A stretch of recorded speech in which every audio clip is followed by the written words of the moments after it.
வணக்கம். அதிகாரம் வலியறிதல். குறள் 474.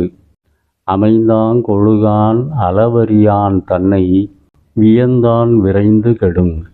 அமைந்தாங் கொழுகான் அளவறியான் தன்னை வியந்தான் விரைந்து கெடும்.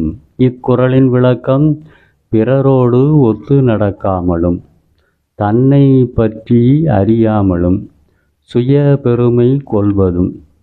பிறரோடு ஒத்து நடக்காமலும் தன்னை பற்றி அறியாமலும் சுய பெருமை கொள்வதும் ஆகிய குணங்களை கொண்டிருப்பவன் விரைவில் கெட்டுப்